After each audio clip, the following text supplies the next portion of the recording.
Shalom. Pertanyaan yang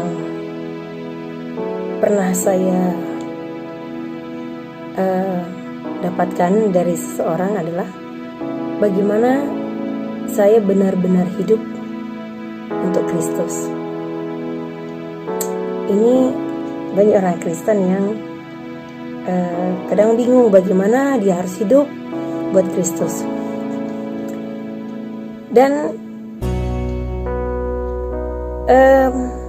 mungkin mereka sudah menjadi Kristen puluhan tahun, tetapi tidak mengerti bagaimana seharusnya mereka hidup bagi Kristus.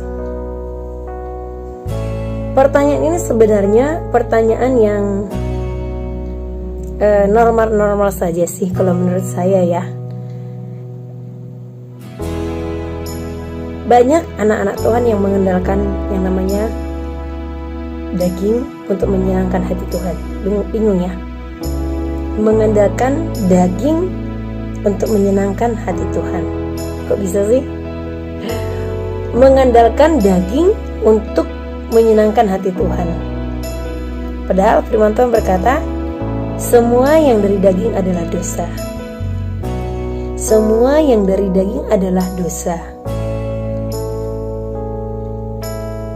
Jika semua adalah daging dari dosa, berarti adalah sebuah kegagalan. Sebenarnya kita tidak dekat dengan Tuhan. Kita nggak mengenal Tuhan, tetapi kita hanya memuaskan daging kita. Bisa. Contoh, seseorang yang selalu aktif di dalam banyak hal kegiatan, ikut sana ikut sini, tetapi sesungguhnya itu bukan merupakan yang menjadi kehendak Tuhan. Memang setiap orang punya panggilan, ya, setiap orang punya yang namanya panggilan. Tetapi banyak anak-anak Tuhan yang lebih menyenangkan kedagingannya daripada apa yang menjadi kehendak Tuhan dalam hidupnya, sehingga ikut sana sini. Secara daging mungkin dia puas, bisa masuk ke komunitas sana sini, bisa dikenal, tetapi yang menjadi ukurannya adalah apakah engkau sendiri bertumbuh dalam pengenalan akan Tuhan? Apakah engkau memiliki yang namanya kematangan, kedewasaan rohani? Itu akan kelihatan dari caramu merespon, caramu bersikap, caramu mentreatment orang lain, caramu bereaksi terhadap apa yang dilakukan orang lain.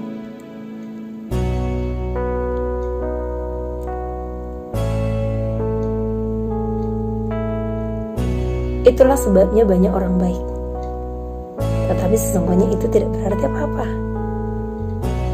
Engkau bisa menjadi baik, itu adalah seharusnya, karena itu adalah kewajiban kita anak-anak Tuhan, harus melakukan kebaikan.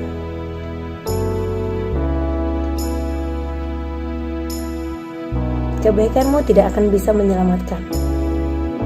Kebaikanmu tidak akan bisa membawamu ke surga. Kebaikanmu tidak akan bisa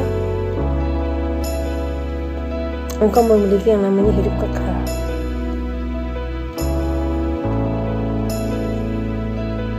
Engkau diselamatkan bukan karena kebaikanmu. Engkau diselamatkan bukan karena engkau suka berderma. Engkau diselamatkan bukan karena engkau suka memberi.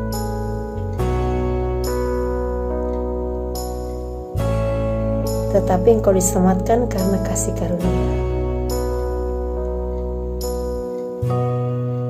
Yesus adalah kebenaran. Harusnya Yesus penuh di dalam diri kita. Yesus adalah kebenaran. Harusnya hidup kita dipenuhi dengan Yesus. Kebaikan itu diajarkan oleh semua agama.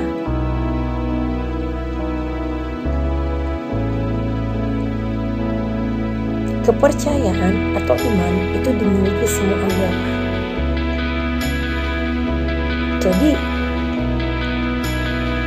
harus dibedakan firman Tuhan dengan iman.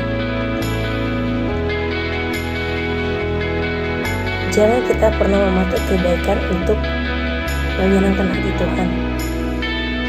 Kebaikan adalah sepatutnya kita lakukan, tetapi keselamatan jiwamu ditentukan oleh satu ketetapan, bahwa hanya melalui Yesus,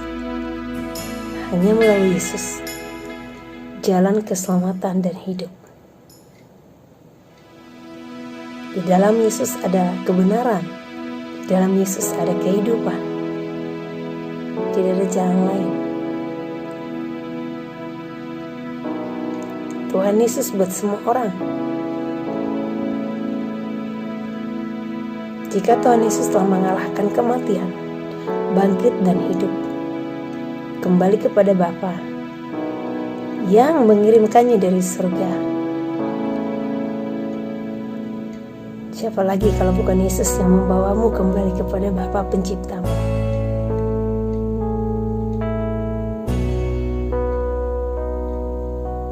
Bapa ingin melindungi setiap jiwa yang percaya kepada Yesus. Ketika pekerjaan Roh Kudus dimulai, kita dibebaskan dari yang namanya sampah di dalam diri kita. Kita dibersihkan dari dalam. Daya tarik dosa akan dimatikan.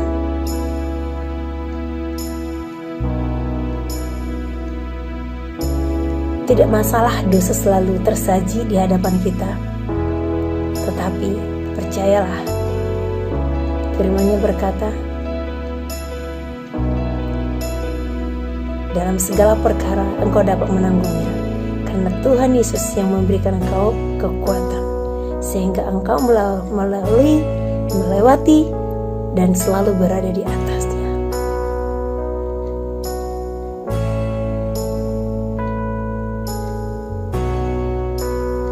Hanya karena kasih karunia yang tersedia bagi saya dan engkau untuk bisa berubah.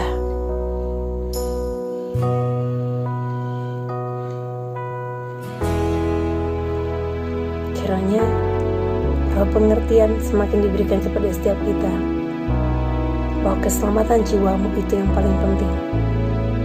Tidak peduli apa penampilanmu, seperti apa engkau tampilan di luar, tetapi kalau engkau bicara tentang karakter, kepribadian, ingatlah, teladanilah Yesus Kristus.